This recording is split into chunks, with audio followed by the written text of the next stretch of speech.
collaborating with and for rural Māori with substitution-related problems that I'm doing back home in the rangitahi. And I've also been working over the last year and a half on a project with the Waikato DHB, developing a model of care and integrated practice pathway for changing the way services are delivered in an integrated fashion for rangitahi. And that's been a big project.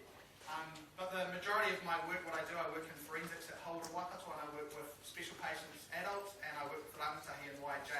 So I get a pretty flexible kind of working role. So our title mentions taking the collaborateur out of collaboration, and that starts off with my PhD work. I did a pilot and I met with a group of practitioners talking about collaboration, and one of the comments that came out quite early was about kaupapa and about not trusting others. Kaupapa is about becoming a traitor. And so for some of the practitioners, they really wanted to protect the interests of the practitioner or the service when entering into other relationships. And the more I understood them, the more I saw that the history of the service development impacted on how services currently interact with each other and how professions interact with each other. So what we have to do is we have to move beyond a single focus on integration and collaboration to look at systems and interpersonal skills. So we're going to be talking about a broad continuum today of practice, skills, values and system care through a framework called the model of care. So today I'm going to talk about some of the key terms first. I'm going to give an example, which is the Waikato DHB model of care, which is rolling out this year. Obviously, Auckland is coming down and starting a new service intact in the Waikato, delivering on that. I'm going to run through a collaborative continuum, and we're going to do a bit of group work around that. So Ash did ask what I could do with 150 people. I said I could make them do some work on my PhD. But we will be gathering feedback. But we want to contribute back the knowledge. So there's a lot of knowledge in the room, and when we talk about what we need in order to work together effectively, we want to bring in some of that knowledge and feed it back to you as a group in a tight format. So only half of the session today you'll be listening to me talking about. The rest of it you'll be doing the work. So basically a model of care, people use the term model of care a lot, and what I understood quite early in working on the model of care for the Waikato DHB, the model of care is just a framework to pull together the different strands, the different key players that are involved. It doesn't tell you the how things are done, but it really identifies the key stakeholders. But what does knit together a model of care is a practice pathway, and I think today there'll be a little bit of work done around practice pathways. Practice pathways are around the navigation into, through and out of services. But for some communities, that practice pathway is different from every single service you go into. And their processes and their forms are different for every single service. So for a lot of people, there's no pathway in to start with because the door is barred shut with process. So, as we've learned in a couple of services I've been involved with, collaboration doesn't occur when you stick two teams in the same building, or in the same room, or in a hui, or in a strengthening families. Collaboration doesn't happen just because you bring people together. Collaboration is an active concept. It's about having a joint solution or a joint focus on an outcome. Often we get a lot of people in the room who have different focuses and who want different outcomes. And from a Māori perspective, from some of my PhD work back home, there wasn't a clear term. There were more whakatauki used to describe working together for a common purpose, but some of the terms were mahitahi, so working together. Honoma was much more valued in the rangitahi, so about joining together, but whakakotahi to unify and rārangatahi to integrate. One of the things that I also looked at in my early work around collaboration with whānau, so a lot of my PhD has been interviewing whānau who use multiple services, and they identify that there are their own collaborative issues within their family, their own whānau to solve their own issues. Then there are their relationships with service providers, and they can quickly identify that the service providers have their own issues amongst each other. And then there are the systems and the policies that impact on those relationships. So when we talk about collaboration, there are multiple levels of collaboration that we need to work through. We can't sign a term of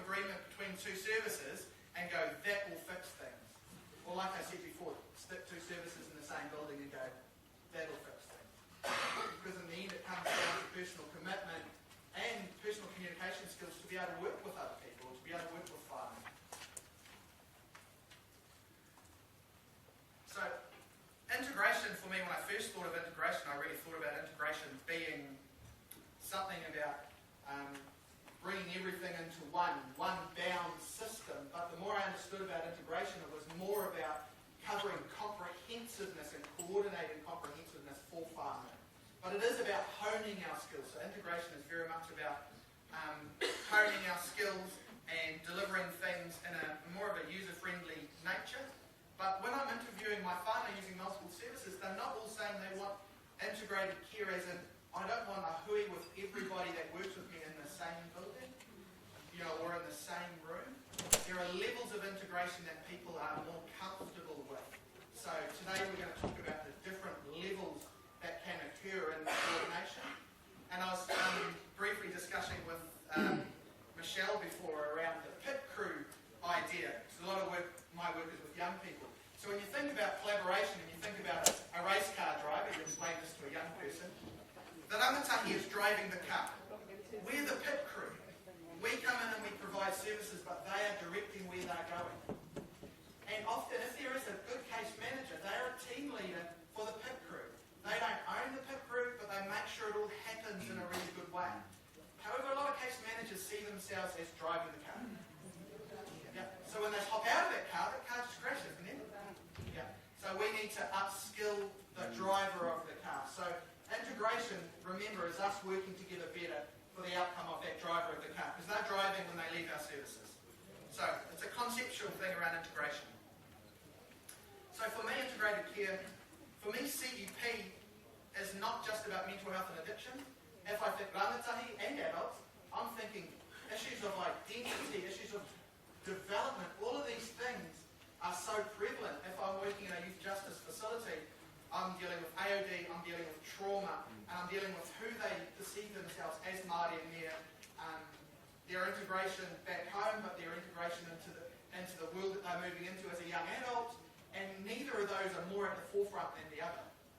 So depression might be a significant issue, but identity and relationships with their peers might be their main issue. So to work with CEP, we can't get bogged down in just mental health and addictions. We have to look at all those aspects in a holistic type of way. So I'm going to build the model of care with you now, and I'm going to take you through step by step through the Waikato model of care. So the first thing, and what I'll ask some questions as I go through, but more for you to think about, as we think about if we're in the addiction or CEP sector, what are our roles across the continuum? Because for people who access services, they're on a continuum of severity or a continuum of need. But in order to provide a model of care, we want to bring the sectors together to cover those continuums. And I'm just going to build the model of care for you now. So, if we think about rangitahi, they live in a context. They have their friends, they're influenced by the media, and we call this te ao rangatahi. So this is all of the things that come in place that influences behaviour, that can be protected in essence. And the question we think, what is our role in working with policy and working with public health initiatives? So I remember as a youth worker early on, I was in my early 20s as a youth worker, I'd go to an AOD service and say, can you come in and speak to our group? Oh, that's not what we do. Damn, who do I go and see? I think that's changed a bit with some services over time, but we've got to think about if we're the holders of expertise in this area, what's our contribution to the different sectors? So, what are the sectors or the key stakeholders? When we looked at, specifically for rangitahi, we looked at the first being community at the top. And the community being schools, police, child youth and family, sports groups, church groups, community groups, youth groups. These are all of the people that are coming in contact with young people every day. Not us who see them weekly, fortnightly or monthly, but this is the safety net. What is our role with that safety net? How do we support them to increase their competencies to identify and intervene? The next is primary health. So we're looking at our doctors, we're looking at our health clinics in the schools, but we're also thinking about pharmacies and what kind of health information we have in pharmacies as a primary health provider. And this might be a little bit challenging and difficult for some, but we've separated out these two, alcohol and other drugs and mental health, because in a lot of community if we think continuum of problems, you have some rangitahi who are developing or showing some signs of problem and want some early on a brief intervention, and you say, so where's our service? It's at the mental health clinic. Hell, I don't have a mental health problem. Oh, it must be for me. So we need to raise the profile of our AOD services. Even if they are behind a mental health door, it doesn't mean they need to be in the hospital at the clinic. But as in like what's happening in Wanganui, are you still doing something in libraries as well, running clinics? That's a cracker. But there are clinics from this ICAM service run out in the communities where young people go. Because young people don't hang out at the hospital where our clinics are, do they? So these are the key stakeholders. But bringing the key stakeholders together is a very difficult task because each have their own kind of focus and their own kind of priorities. So this is where we look at consultation being the first part. And one of the things, and this has been a positive thing about my work with the Waikato District Health Board, they looked at changing their contracts so that this work was encouraged and deemed appropriate, basically. So what we talked about doing was having it available for a clinician to consult with community groups and with primary health practitioners for someone who wasn't on their caseload. How about that? You ring a practitioner and you want to discuss something with a specialist clinician. Well, we can't get involved because we don't have, their prime number, they're not a client of ours, we can't allocate time. Well, actually, we need to set it up so we can provide our expertise to that level of service who is evolving and developing their capabilities to respond. Because those are the people that are going to bring people in to us earlier and for the right reasons if we can support the community and primary health sector better. So consultation was seen as a key part. The next part, looking at collaboration. It was really important to look at particularly initiatives around collaboration that things such as shared training between services, interprofessional development where there are shared goals and shared outcomes. So collaboration is important because collaboration is about what are the initiatives we put in place to work together. Integration. Integration about bringing our systems together. Now a system for integration can happen at the level of the whānau we're working with around an integrated wellbeing plan, or it can happen at an ICT level with computer programs and integrated case management. So it can be a form, or it can be a $100,000 product. Either way, integration is about bringing things together. But finally, and this is often missed, when we're thinking about bringing sectors together, we have to look at developing and continuing to develop how we work together in our model of care. So there are two parts to the development aspect of a model of care. The first part is we have a strategic approach to contributing to te ao rangatahi. So the public health, the preventative sector. So we want to be in a position to inform what's happening, because if we're working with young people and we're identifying trends and issues, we want to be feeding them back. We want to be making comment on policy documents that Terry emails out all the time. We want to be responding to those. So that part of development is very important. The second part of development is about monitoring, adapting, and getting feedback on your practice pathway. So within Waikato, we've developed a practice pathway, and it is in this little booklet that you all have. And that practice pathway is really identified. We want to have systems right across the Waikato, so rural and urban, in which there is a referral form, whether it is at Hauraki, Paumaranui, or Hamilton Central. This is how you access the service.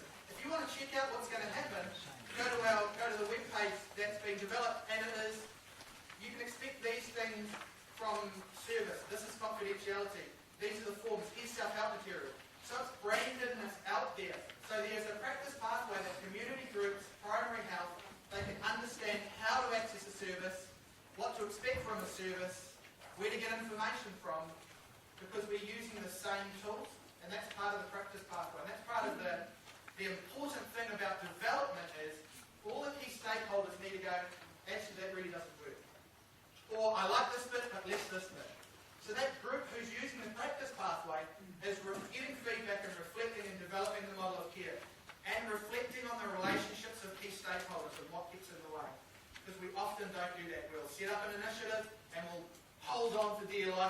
push it through without really talking about what's getting in the way of these relationships working. So, what does it deliver? So if we're binding these groups together and we're focusing on CEP, or a broad case of CEP as I showed you earlier, we're delivering an AOD-capable community and primary health sector. So if we bind these services, if we put expectations in place for providers to support community groups and primary health to do training and have access to solid, consistent material, the objective is for the community group and the primary health sector to be much more responsive, and also to know where they can play a role in brief interventions and have the tools to be able to do that. And also, when someone needs to step into services, exactly that pathway and how that happens, because it's a really clear pathway. Then we're looking at a visible, engaging and responsive youth AOD service.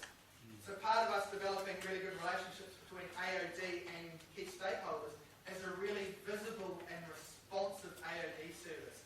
And I think that's happening with the exemplars around the country, and how I hear services are getting out there, engaging with communities and being nearly at young people's doors, at their front doors nearly, rather than behind a service door as such.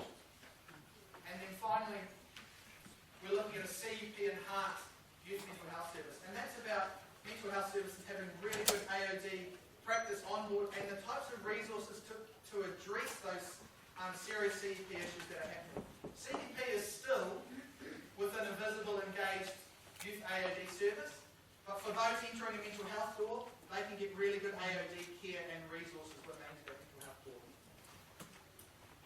However, the primary goal that drives the model of care and having a shared goal within the Waikato model of care was about Mauri ora, whānau ora, and rangitahi ora. So we were talking about what keeps driving us, what's our shared goal, because it's not just about reducing AOD, it is aspirational, it is about being well, comprehensively well, individually and collectively, and around development. So this was the movement around the model of care, was to have a consistent set of goals that we could reflect in our policy and the work that we're doing. So this is the Waikato model of care. And remember, within this, and this is in your booklets, there's a practice pathway. And the practice pathway is the how. And it's so important that it's a consistent how that we're using right across a range of services. And there's work nationally now about trying to streamline some of the tools that we use through the Weary Centre in different groups. So hopefully that streamlining process is a bit more broader than each service having its own processes that are challenging and confusing. I do a lot of supervision, and I start questioning people when they do assessments, like, why are you asking that? I don't know. I said, that's a bit invasive, and it's like, yeah, I hate asking it. And I was like, why are you asking it? I'm not sure. So we do have processes that have been in place for 10 or 15 years, and people are not even sure why they're asking the question. So we're going through a process now of having a look at the tools that we use and what's important to collect up front and what will increase engagement across the continuum for young people. But model of care is one thing. Part of my work with my doctorate has been really understanding the continuum around relationships.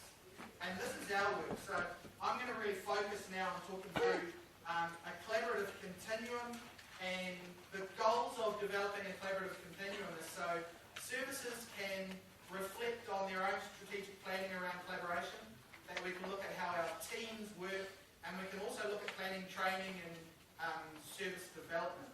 Now, one of the things you've been provided with a summary, there's a full document on the Waikato BHP website that has a section on collaborative tools for teams, how teams can look at how they communicate and how they work together to deliver the resource. So, the framework for collaborative principles and practices. So, along the bottom we have levels of collaboration, and as that increases, we have shared goals, power, resources, successes and accountabilities. And then we have collaborative practices, and as these practices build, we work more towards collaboration and more towards integrated skills. Now, it's really interesting because when I first looked at collaborative continuums or integrated practice continuums, they would have collaboration at the right end as the highest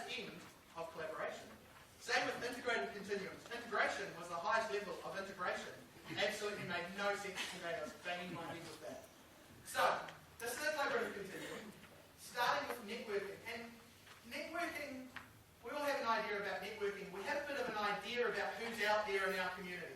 Some providers who are very office-bound might not quite know what resources are available in relation to general health or social stability or recovery capital, things like churches and sports groups and things. But networking is one of the steps. However, networking, there's no commitment. Networking is just some ideas of who's out there. And then we move along to cooperating. So we start having short and informal relationships without clearly defined visions or anything, but we're starting to get together for short-term projects. We might cooperate on something. But once again, there's no real commitment. Each organisation retains separate resources and authority. Coordination now is a bit more formal, a bit more longer-term and focused on a specific goal. Requires some planning and division of roles and responsibilities. However, integration, or integrating, the last one, that is much more around a streamlined approach, looking at systems, looking at building upon the spirit of cooperation, which is about commitment of our resources, and then committing it to integration as the next level. So hopefully over today there'll be a lot more talk about integration. But actually having the skills to do this is different. And we're going to be talking about practice blocks. So the really interesting thing is, I started developing practice blocks, and I had community connections first. And people know you have to have whānau first. Whānau is the first block. And I said, before you knock on my door, you better know my history of my community, you better know the resources of my community, because you have nothing to offer me if you come to my door. Oh, bit of a shock. So that's passion.